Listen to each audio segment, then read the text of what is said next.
Imported cheese. Pasalubong ni Hubby. Oh, diba? Wow. Ako bukas dito. Bukas dito. Sugoy na ni Hong Ansen. Sipti yung food. Oh, yummy. Oh, cheese. Guys, nahirapan ako pagbukas. Grabe. Super nadikit talaga siya. Grabe nakalak. Kaya ganyan sa Japan talaga. Super safety yung food. Guys, yung pagbukas mo, sobrang humuta guys. Agoy, makatakam-takam ka talaga.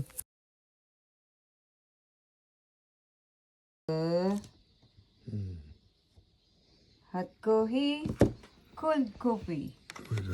Sumitay coffee? Okay. Malamig na kape daw sa kanya. Ako sa mainit. Oh, wow. Yan na. Tinanggalan na ng isa.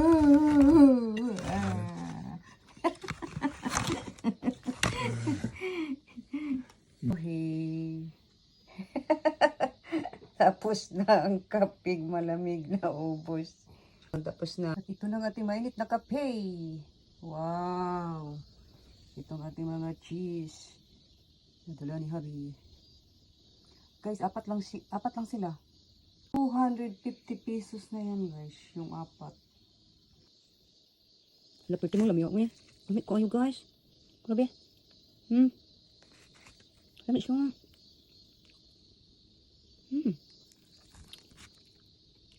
Lamit. Ito lagi kong kinakain to. Hindi ko na sabi, hindi ko na tikman. Pabili ako ulit nito. Kasi hindi ko natikman yun. Oh, lamit. Sarap eh. Sigop. Kalamig. Tama-tama, medyo malamig-lamig konti ngayon. Pang-utom ng season.